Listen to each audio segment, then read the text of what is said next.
meat was wrapped up. You can see how it's turned over the years. And it's fascinating. Most of your things came in bottles. These bottles, anything from Clorox to Purox to milk to medicines and lotions and just anything like that. This is an old mess kit that was used in the Army and during World War I. And we researched some of these bottles, and most of them were made out of California, some out of Illinois, but they were used for just about anything. And I was really amazed with them, and that's how your things came, in glass bottles or in porcelain.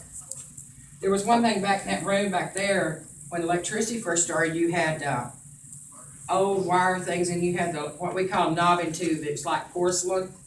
They're outlawed now because they're so dangerous. That's how electricity was put into homes. And your electric wire was made out of cloth, so wrapped in cloth, and that's why there were so many fires.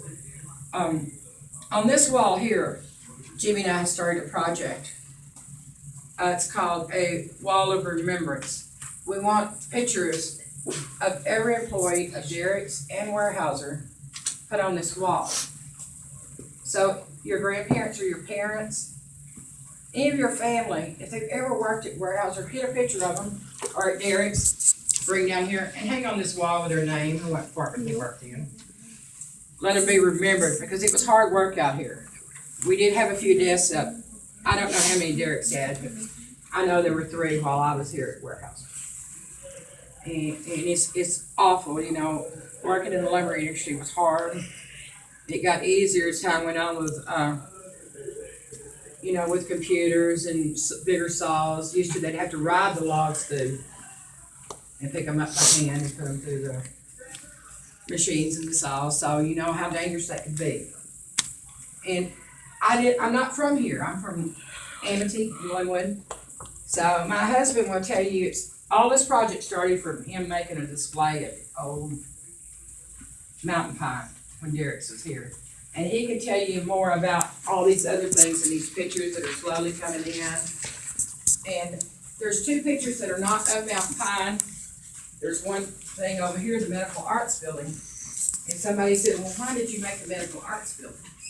Well, when Derek's was here, you were required to do one thing. You had to go get an x-ray your back.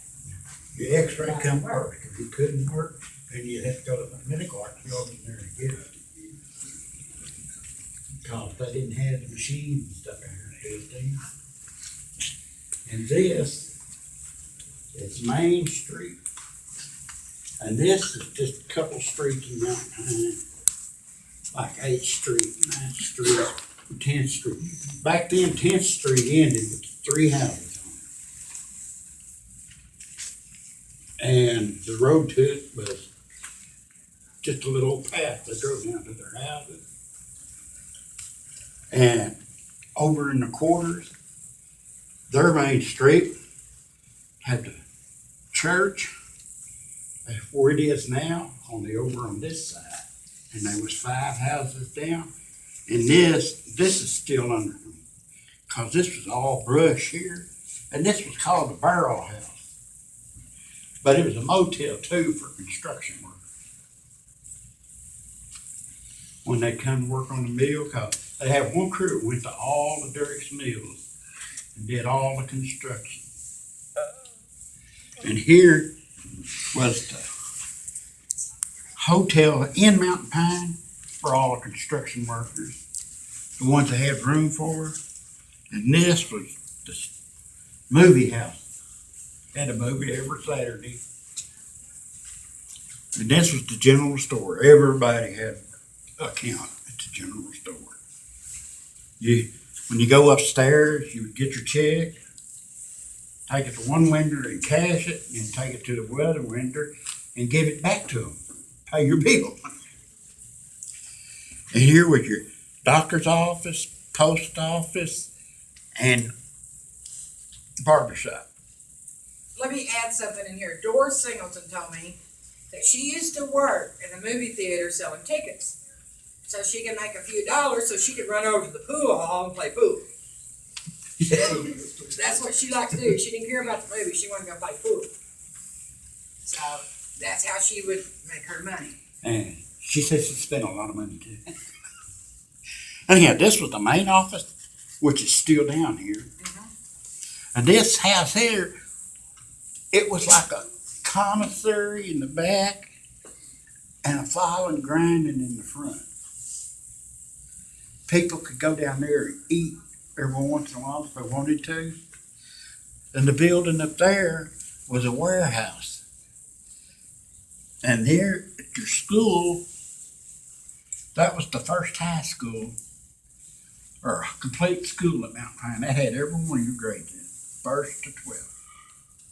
And then Mount Pine got to hire more people. They had to build another school on here to the side. And that little building there, that is the church up here. Everybody wanted to know why I didn't put a church on it to start off with. Well, I run out of room on my board. And it was easier to just put one and set it there than it was to explain to them I run out of my board. They didn't quite understand why I didn't use a bigger board. And then right here was the mill. This was the planer mill, the tire house, and this little tire house tired everything in Mountain Pine. When you got a house in Mountain Pine, you didn't have to worry about electricity or water. They furnished that. And your rent on your house run from $1 a week to $3 a month.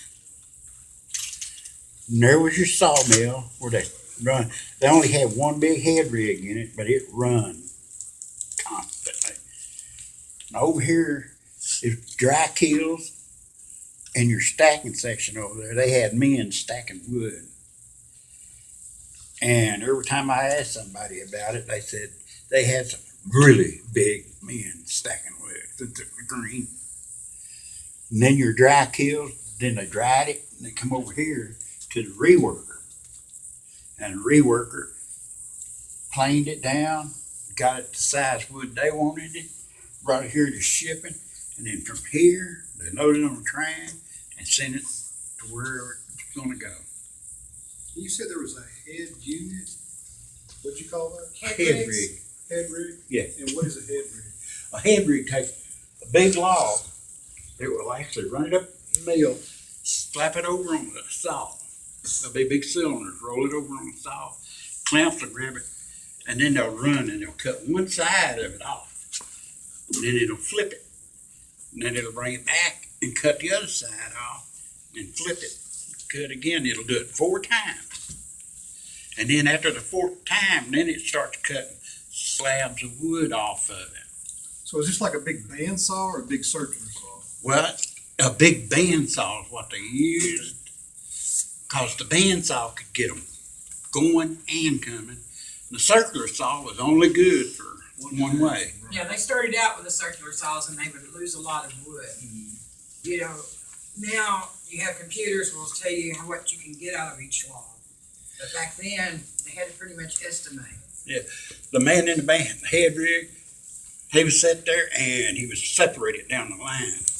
The boards, if he cut a 1-inch thick board or 2-inch thick board, he'd send it down the line and he'd hit a kicker, and the kicker would knock it over into another belt, which would run it, to a resaw. And the resaw operator had lights coming down from the ceiling, and he'd switch it to the light, and the resaw would actually cut it to a 2x6 or a 2x4 or 2x8, and their favorites was 2x12s, because back then everybody loved the bigger wood.